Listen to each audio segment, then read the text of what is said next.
versículos 66 a 69. A palavra do Senhor nos diz assim: à vista disso, muitos dos seus discípulos o abandonaram e já não andavam com ele. Então perguntou Jesus aos 12: porventura quereis também vós outros retirar-vos? Respondeu-lhe Simão Pedro: Senhor, para quem iremos?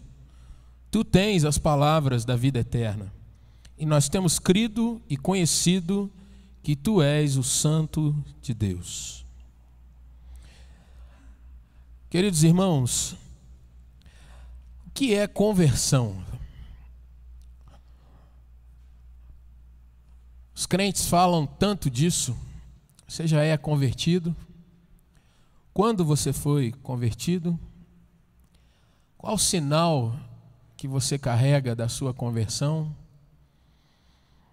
Quantas vezes, quando temos uma decepção com um outro irmão, nós perguntamos: será que essa pessoa é mesmo convertida? Olhando para um escândalo, quando nós vemos, por exemplo, uma grande liderança que cai em alguma área da sua vida, em alguma situação, nós nos perguntamos: mas será que essa pessoa de fato era genuinamente convertido?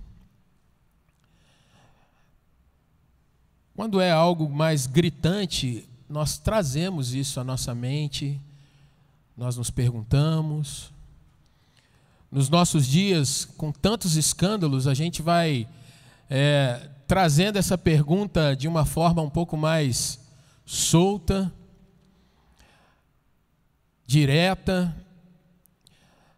mas quando nos pegamos em algumas sutilezas, ou quando é comigo mesmo e eu carrego algumas dúvidas no meu coração sobre determinada questão, nem sempre eu faço essa associação. Será que esse meu comportamento é um comportamento de alguém convertido? Será que a minha reação diante de tal situação é a reação de alguém convertido? Porque, perceba, quando eu olho alguém, a gente que está de fora parece que tem sempre uma facilidade maior a estabelecer algum tipo de juízo, de valor, de compreensão de outrem. Mas nem sempre, enquanto estabelecendo esse tipo de juízo, nós mesmos nos portamos como aquilo que a gente deseja ver na figura do outro. Quando a gente vai lá para o Google, perguntando o que é conversão dentro do sentido religioso, ele diz assim: o sentido geral da conversão é mudar a orientação da própria vida. Veja que ele não fala de hábitos, ele fala da vida. E continua: ou seja, reorientar as opções para Deus, afastando-se do pecado. Palavras do Google. Converter, querido irmão, significa, em poucas palavras, mudar a trajetória, mudar o sentido. Se eu estava indo em uma direção, ao converter, eu mudo essa direção, eu transfiro a trajetória para um outro sentido. Entrando mais dentro da palavra de Deus, a gente vê uma definição de conversão em Romanos capítulo 12, versículo 2, quando o apóstolo Paulo diz para nós não tomarmos a forma, não caminharmos no rumo, não irmos no sentido do que o mundo vai, mas sermos transformados, e a palavra ali significa ter a mente mudada continuamente, trabalhada continuamente, a mudança de mente, do coração, do pensamento, das ações, mudança contínua de mente para as coisas do Senhor. Mas veja que falar de conversão, irmãos, não se prende a falar apenas da nossa mente, o que a gente pensa, o que a gente confessa. Você não precisa abrir, mas se você quiser abrir, Efésios capítulo 2, dos versículos 4 a 7, um texto muito famoso, o apóstolo Paulo diz assim: mas Deus, sendo rico em misericórdia, por causa do grande amor com que nos amou, e estando nós mortos em nossos delitos, nos deu vida juntamente com Cristo. Pela graça sois salvos. e juntamente com ele nos ressuscitou e nos fez assentar nos lugares celestiais em Cristo Jesus. Preste atenção agora no que diz o versículo 7. Para mostrar nos séculos vindouros a suprema riqueza da sua graça em bondade para conosco em Cristo Jesus. Ou seja, há um propósito de testemunhar e de se proclamar a obra que Cristo fez nas nossas vidas ao nos converter. Que fica claro então, irmãos, que conversão de fato não é apenas o que nós dizemos, não é apenas o que nós até pensamos e desejamos, mas efetivamente é um conjunto que você vê uma relação de amor, de fé e de obediência. E isso também quando estamos diante de incertezas, desafios e contrariedades. E é isso que nós vamos ver, irmãos, nesse texto que nós trabalhamos, que nós lemos, como nós vimos lá no passado, alguns que andaram, viram, estiveram muito perto de Jesus, mas quando provaram de situações que lhes eram desafiadoras, eles tiveram que se posicionar, e a grande maioria deles demonstrou que, embora estivesse vendo, embora estivesse presenciando a vida e as obras de Cristo Jesus, diante de certas contrariedades, a gente vai ver dois grupos que se decidiram de forma diferente diante do Senhor. Interessante que quando nós observamos, irmãos, o Evangelho de João, esse que eu quero que você continue com ele aberto aí no texto, porque nós vamos caminhar com ele, você vai ver que o Evangelho tem um objetivo muito claro, explícito aí no texto. Abra sua Bíblia aí, João 20, versículos 30 e 31, você vai ver o propósito que esse Evangelho foi escrito. O texto diz assim: na verdade, fez Jesus diante dos discípulos outros sinais que não estão escritos nesse livro. Mas olha o que ele diz agora: estes, porém, foram registrados para que creiais que Jesus é o Cristo, o Filho de Deus, e para que, crendo, tenhais vida em seu nome. Todo o Evangelho de João, tudo que foi registrado, tudo aquilo que é narrado aqui pelo chamado discípulo amado do Senhor, isso tem um objetivo para que aqueles que lessem esse Evangelho. João estava em Éfeso quando escreve esse Evangelho, e ali pastoreando aquela igreja que fora antes trabalhada pelo apóstolo Paulo.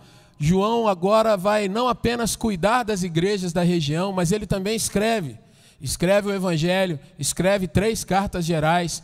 Depois ele passa pelo episódio lá em Patmos, onde ele registra o livro do Apocalipse. Mas aqui no Evangelho, João tem o objetivo de mostrar àqueles que estão lendo algumas questões que nós vimos nesse texto. Primeiro, que Jesus é o Cristo. E quando diz que é o Cristo, o que João está colocando sobre essas palavras? Mais ainda, ele é o Filho de Deus. E mais ainda, quando cremos nisso, nós devemos ter vida. E o que é essa vida que João diz que nós devemos ter? É interessante você observar, irmãos, que quando o evangelista João vai trabalhar sobre o Filho, a pessoa do Filho, a segunda pessoa da Trindade, ele vai mostrar que Jesus tem de fato muita frequência em ser visto nesse evangelho. O nome de Jesus é citado cerca de 240 vezes. O termo logos, ou o verbo, a palavra, surge como aquele que dá a expressão de Deus, é a comunicação de Deus conosco. Ou seja, se nós quisermos olhar para Deus e entender e aprender sobre Deus, olhemos para Jesus, porque Ele é aquele que demonstra de fato a pessoa do Senhor. Ele é aquele que nós podemos não apenas ver, mas presenciar os atos de Deus, a sua autoridade, a sua pregação, o seu ensino no nosso meio. Em João você lê termos como o próprio nome Jesus, que significa Deus salva, ou o Cristo, aquele que é o Messias, o ungido, o prometido. A palavra rabi, que significa um mestre, que é um autoritativo daquele que ensina, mas o seu ensino não deve ser apenas armazenado, mas vivido. João traz essas questões.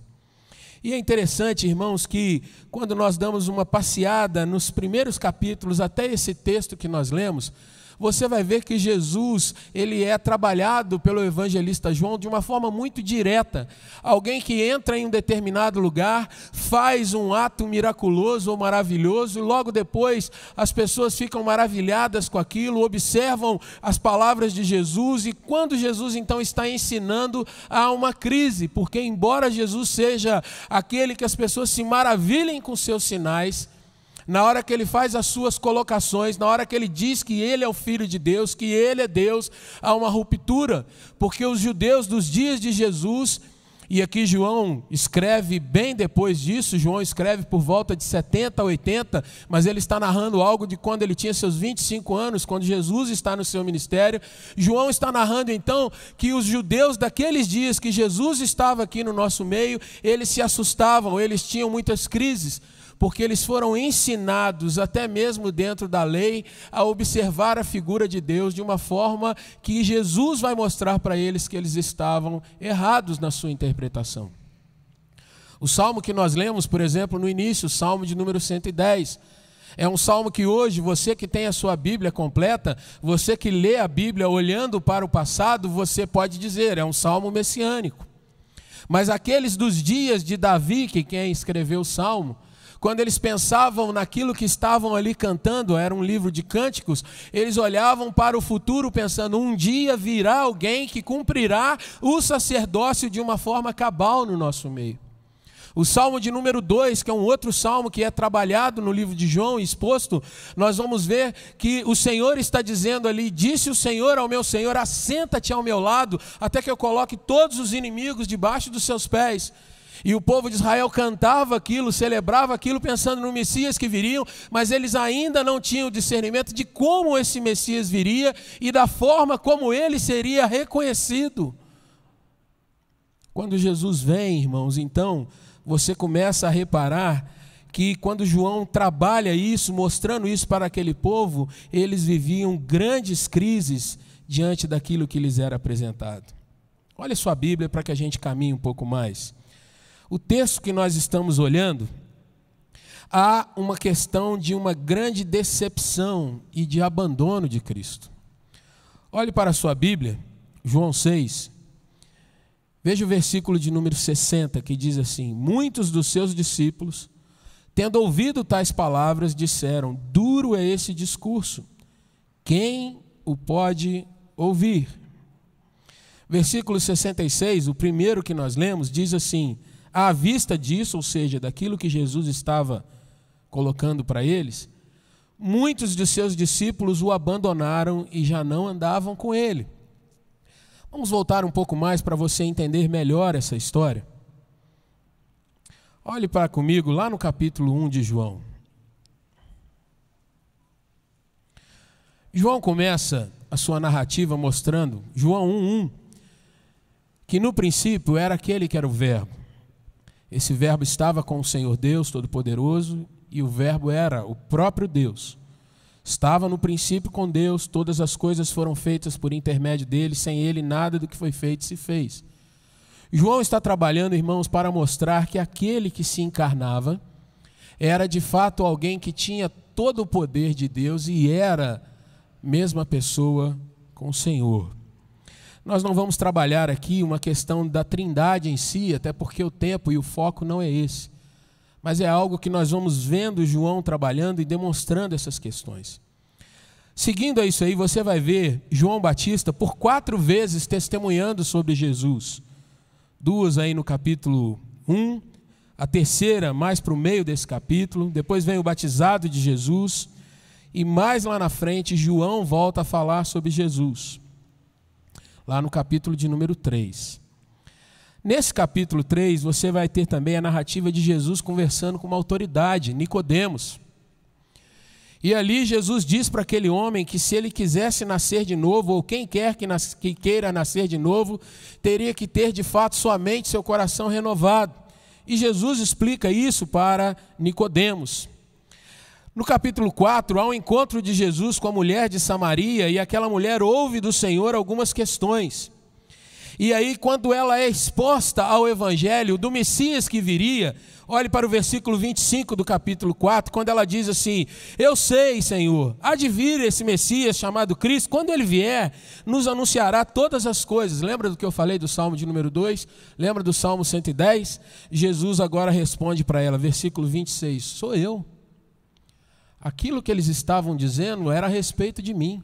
Sou eu que estou falando com você, sou tudo isso que vocês aguardam, mas vocês ainda não estão compreendendo. E Jesus expõe mais ainda sobre o evangelho para ela, até que ela então vai chamar outras pessoas ali de Samaria, e muitos creem, muitos começam a ter o seu trabalho de conversão sendo exercido. Mas acontece, irmãos, que enquanto Jesus vai sendo aquele que vai sendo visto, reconhecido, e as pessoas vão se aproximando dele, há também aqueles que guardavam o ensinamento da lei de uma forma equivocada. Eles guardavam o chamado Shema, que é um mote que guiava a nação israelita, que está registrado em Deuteronômio 6, versículo 4, que diz assim: ouve, ó Israel, o Senhor nosso Deus é o único Senhor. E eles criam nesse texto de uma forma de que Deus era apenas uma pessoa, não havia mais nenhum outro, e durante toda a antiga aliança era essa a crença deles.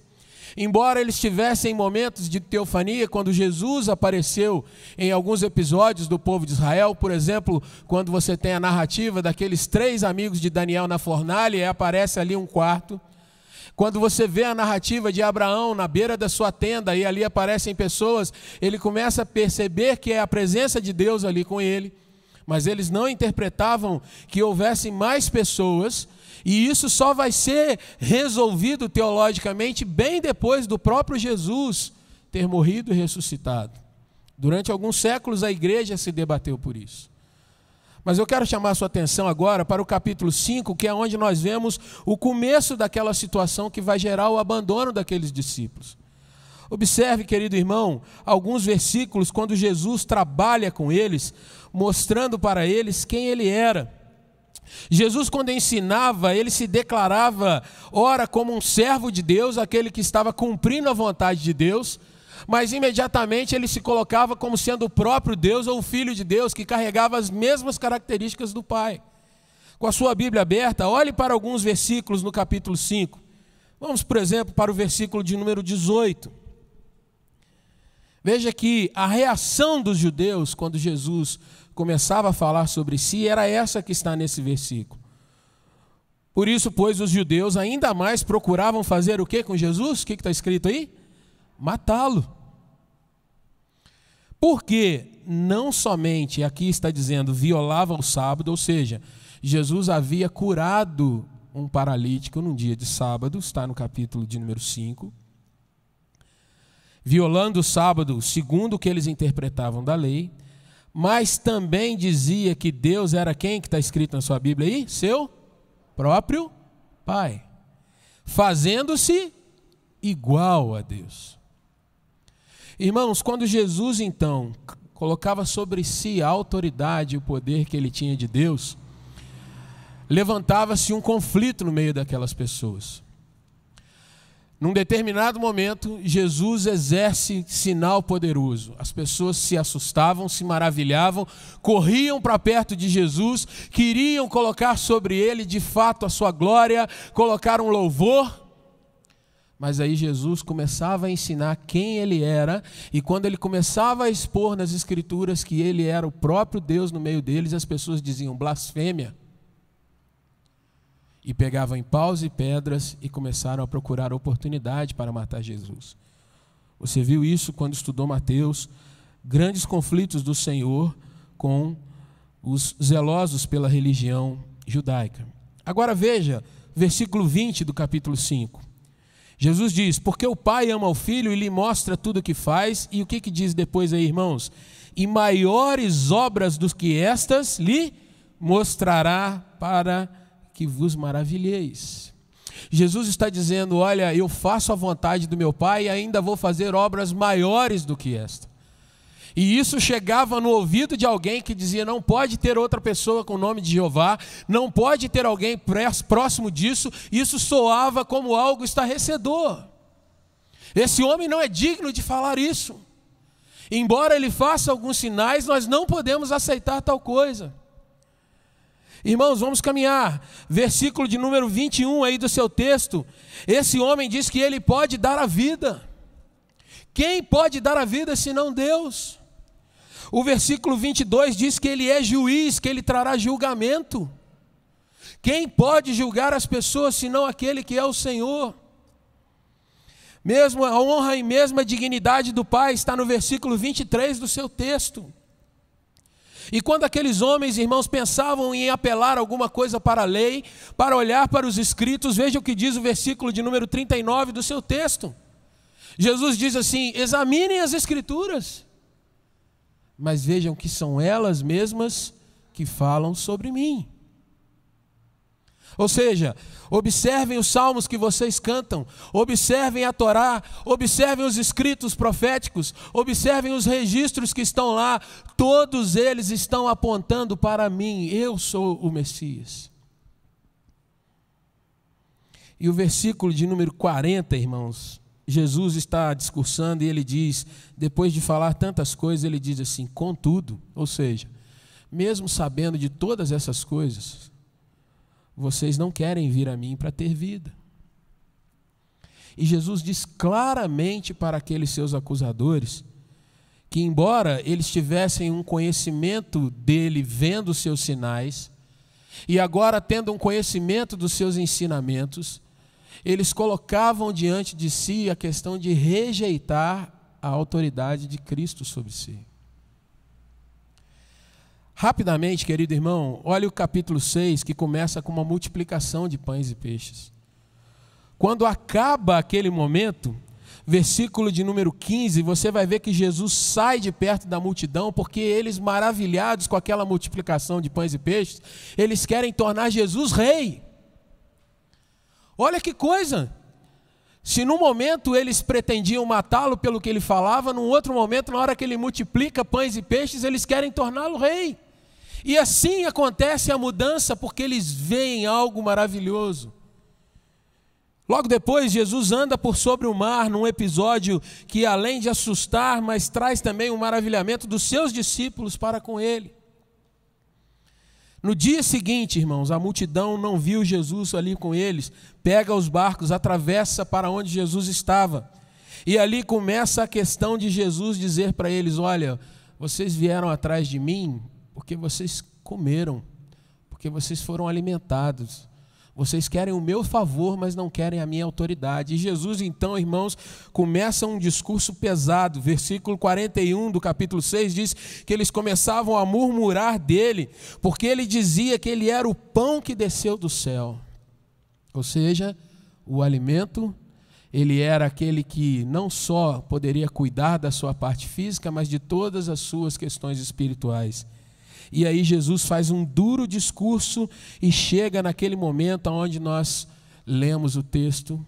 Depois deles ouvirem a verdade sobre si mesmo, que eles estavam ali buscando de Jesus, e Jesus foi direto ao desnudar os seus corações. Aqueles que antes queriam colocá-lo como rei, aqueles que se maravilharam, agora o abandonam. Porque Jesus diz para eles: eu não vim apenas para tornar vocês bem alimentados. Eu vim para dizer que eu tenho autoridade para julgar. E vocês precisam, de fato, mostrar que são convertidos ou não. E aqui, irmãos, nós chegamos em 3 situações que eu gostaria de trabalhar com eles, que podem revelar que muitas vezes, irmãos, nos nossos dias, a nossa fé, ela pode ser idêntica à daqueles religiosos do passado. Quando nós confessamos o Senhor apenas de forma intelectual, nós, na realidade, estamos colocando nas nossas mentes que gostamos do que Jesus faz, que queremos estar na companhia dele quando nós demos algumas demandas, que nós queremos Jesus próximo de nós quando o nosso coração está apertado e nós precisamos de um milagre. Ali naquele momento era uma multiplicação de pães e peixes. No momento anterior era um homem que não conseguia pular dentro de um tanque quando a água era revolvida.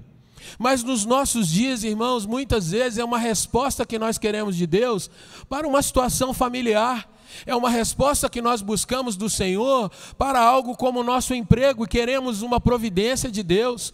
Nos nossos dias, irmãos, muitas pessoas dizem que Jesus é o maior psicólogo de todos os tempos e buscam os seus conselhos.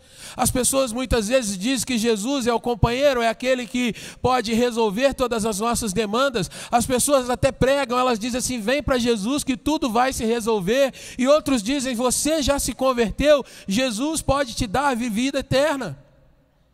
E como é bom quando nós ouvimos que Jesus pode resolver todos os nossos problemas, isso é maravilhoso. Eu não estou retirando nada disso.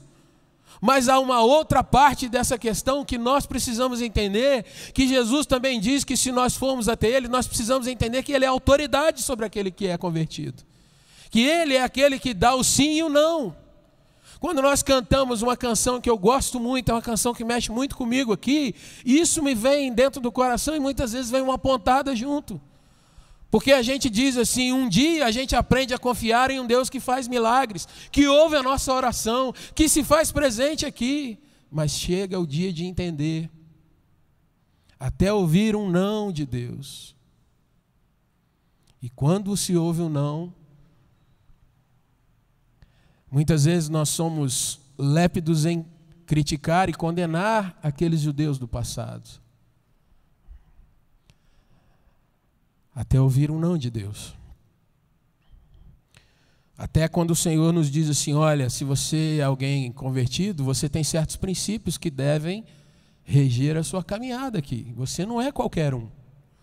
Você não tem direito de ser como qualquer um. A palavra medíocre significa aquele que anda na média.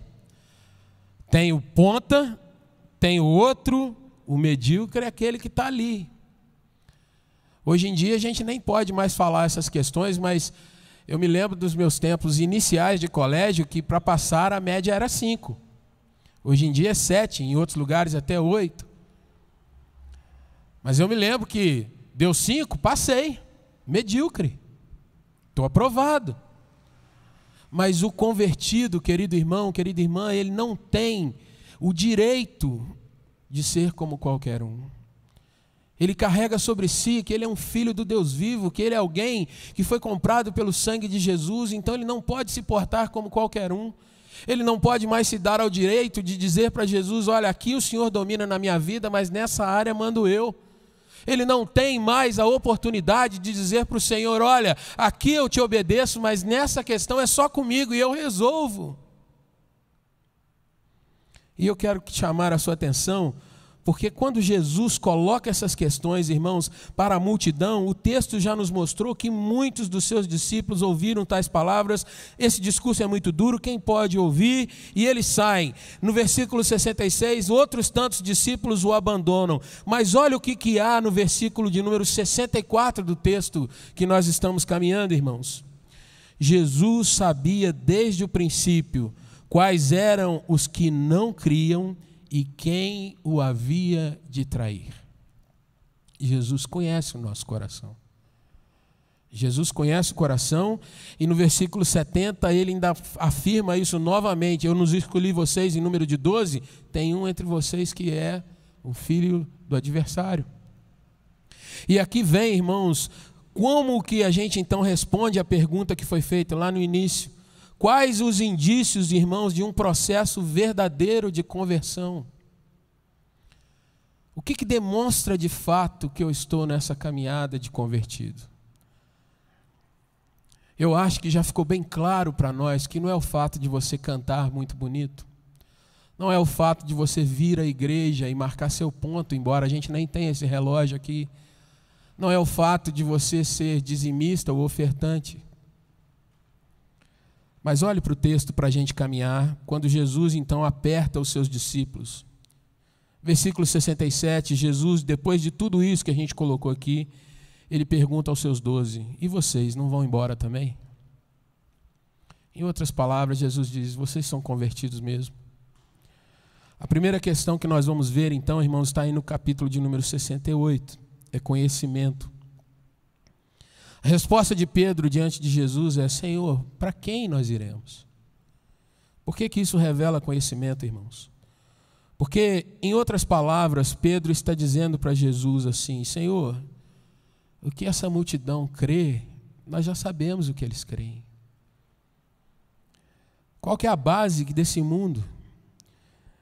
Quais os argumentos que eles podem oferecer que seja como o seu, Senhor? Nós estamos vendo o Senhor expor as palavras e nós estamos vendo que o Senhor está cumprindo tudo aquilo que havia sido dito sobre o Messias. Enquanto essa multidão, Senhor Deus, está buscando os seus sinais, está buscando um Messias que é apenas vitorioso no sentido de trazer grandes alardes, nós temos aprendido, nós temos entendido a mensagem que o Senhor tem trazido de fato. Para quem iremos, Senhor? Ou seja, será que tem algum lugar que vale a pena a gente ir, Senhor Deus, que de fato represente aquilo que nós estamos buscando para a nossa vida? Irmãos, trazendo para os nossos dias, pensar em conhecimento, você está no meio de uma sociedade onde você é exposto à superinformação. Todos os dias você tem palavras de tudo quanto é jeito e todos os dias você é exposto a todo tipo de situação. Tanto fake news, quanto verdades, tanto argumentos que te fazem ser comovido, quanto argumentos que te fazem pensar. Mas a grande pergunta que deve estar no seu coração é: aonde isso tudo vai te levar? Qual é o final de você de repente tomar certas atitudes pensando apenas no agora, pensando apenas em uma situação que você sabe que é limitada e perder o vínculo com as coisas eternas? Qual é a vantagem de você de repente rir de alguém dentro de uma disputa e dizer apenas ganhei, mas amanhã o resultado dessa vitória ser desastroso? Aqueles discípulos, irmãos, liderados por Pedro, eles demonstram para Jesus que, embora eles estivessem começando no ministério de Cristo, ainda está no início da narrativa de João, Pedro pergunta para o Senhor: Senhor, para quem iremos? Nós já temos conhecido esse nosso meio e a gente já viu que isso não dá em nada. E nos nossos dias, irmãos, se tem algo que é exigido de mim e de você, é que você não fuja da responsabilidade que tem diante de tanto conhecimento, diante de tanta informação. Hoje em dia você tem exposição da Bíblia 24 horas por dia. E de Augusto Nicodemos, passando para Hernandes Dias Lopes, e no meio tem milhares de pregadores, incluindo esse aqui, que talvez seja o pior de todos eles, você não pode se furtar mais a dizer que não tem entendido a palavra de Deus. E ao mesmo tempo que você é um privilegiado de ouvir o Dr. Augustus, por um outro lado, isso também vai trazer uma responsabilidade muito maior para você. Ao mesmo tempo que você pode se gabar de ter feito tantas pós-graduações, ao mesmo tempo isso vai mais pesar sobre as suas decisões. Porque se eu não estou enganado, a palavra do Senhor nos diz assim, que a quem muito se é dado, o que vem depois? Muito mais será cobrado. Se você assiste 813 jornais por dia, você tem que ser aquele que conhece a informação.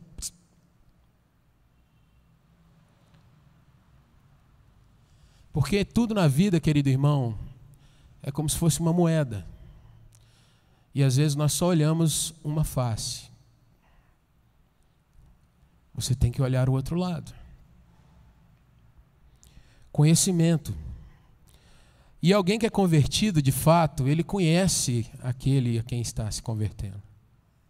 Se informa. Nós não estamos falando aqui, irmãos, de sentimentos no sentido de apenas vir ao culto e se sentir emocionado, arrepiado. Pelo contrário, você que está de máscara, eu ainda estou privilegiado porque estou sem aqui, mas você que está mascarado, você sabe o quanto é difícil isso nesse momento. É incômodo. Mas você sabe que vale a pena quando você sabe diante de quem você está e que Ele é digno disso. E eu estou dando um exemplo desse tamanhozinho. E o conhecimento, irmãos, mostra que Pedro, ele indaga a si mesmo, indaga a Jesus, mas ele está fazendo a pergunta genuína, quem pode de fato transformar o mundo como o Senhor que nós estamos em frente?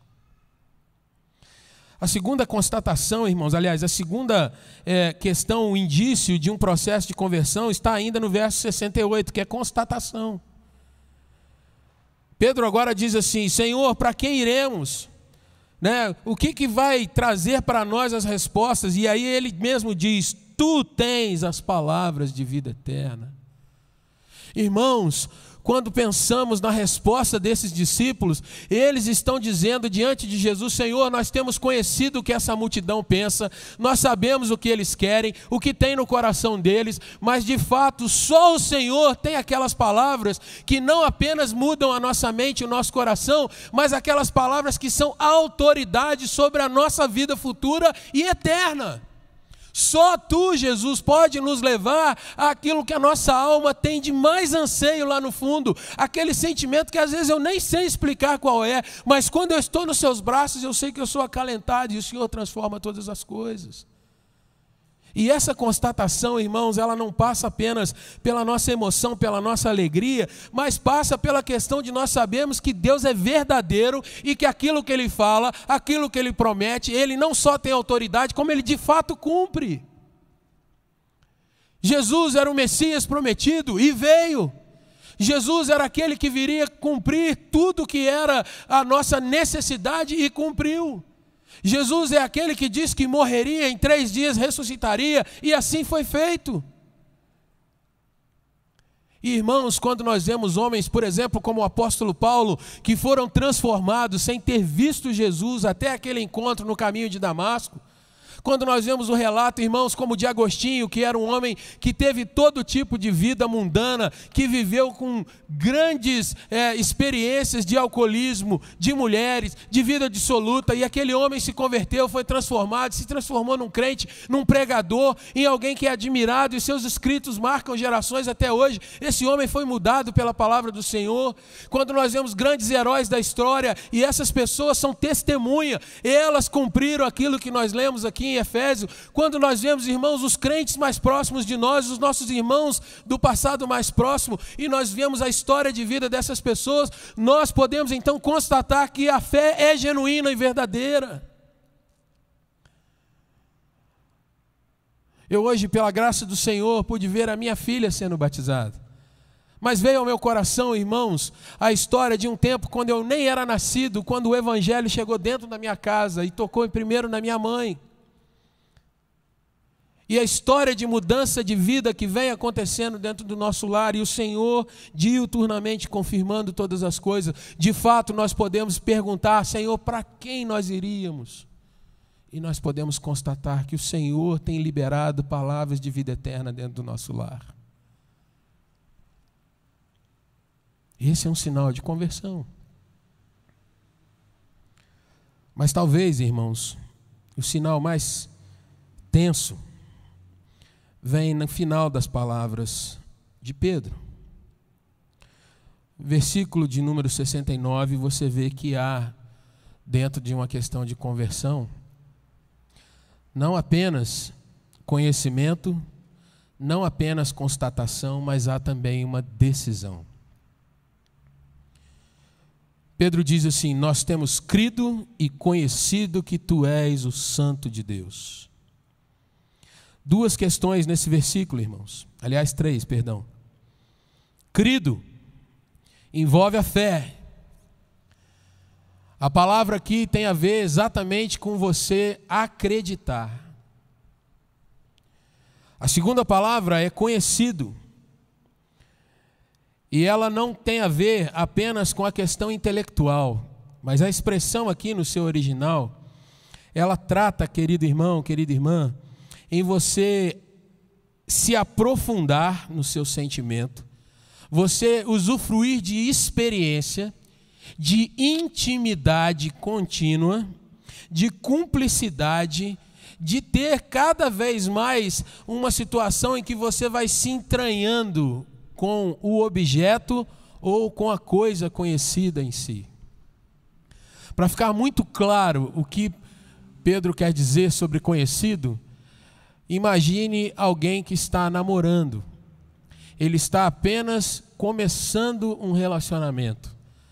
Com o tempo, essa pessoa se noiva.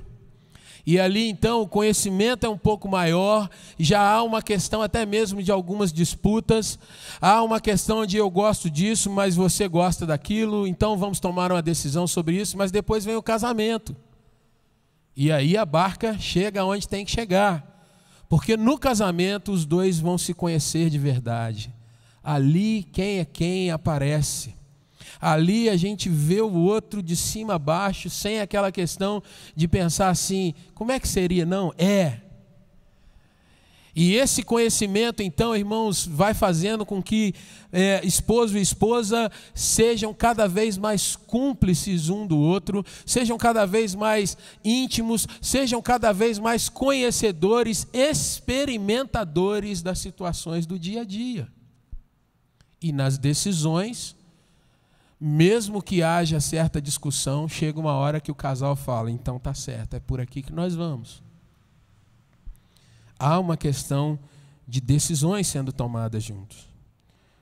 Veja no texto, irmãos, que Pedro diz assim, nós temos crido, conhecido que tu és, o que está escrito aí na sua Bíblia? O Santo de Deus. Nós não temos crido e conhecido que o Senhor é apenas aquele que realiza milagres. Nós não temos crido e conhecido que o Senhor faz aquilo que nós desejamos nas nossas orações. E embora, Senhor, nós tenhamos os teus mandamentos dizendo, pedi e dá-se-vos-á, buscai e achareis, batei e abri-se-vos-á, a gente sabe que tudo aquilo que a gente pedir que for de fato da tua vontade é assim que vai ser feito. Nós temos crido e conhecido, Senhor, que tu és o Santo de Deus, ou seja, tu és aquele que é um ungido, separado, e em ti está toda a autoridade sobre as nossas vidas. Aqui, irmãos, Pedro então demonstra para o Senhor que ele conhecia a sociedade que ele estava, que ele conhecia a palavra que eles tinham, que era a lei e os profetas, que ele já havia constatado e estava constatando à medida que o tempo passava quem era Jesus.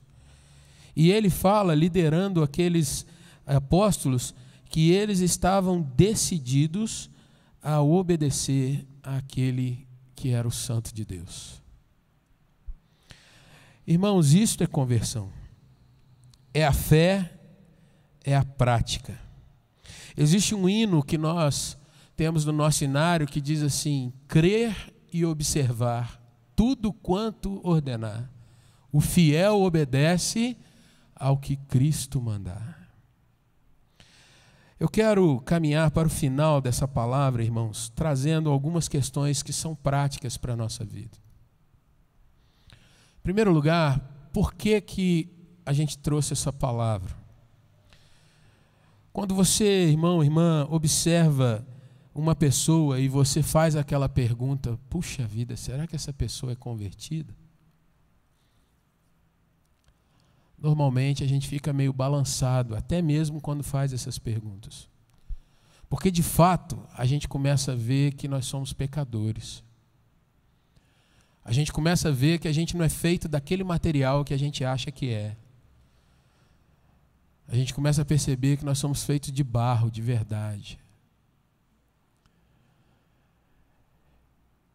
Mas quando há essa questão da conversão, queridos irmãos, a gente, ao ver o erro de outrem, a gente vai para a nossa cama, se coloca de joelhos e a gente pede misericórdia para a gente não cair naquilo que a gente vê os outros errando. E ao invés da gente tacar pedra, a gente começa a clamar por misericórdia, para que não seja assim com a gente. E eu poderia aqui citar inúmeros exemplos.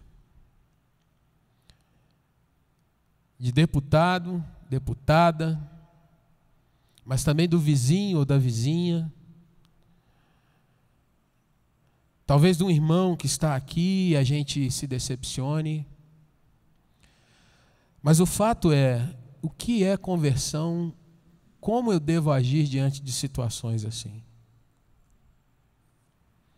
Nós estamos vivendo um tempo, irmãos, que está todo mundo pronto para dar pedrada.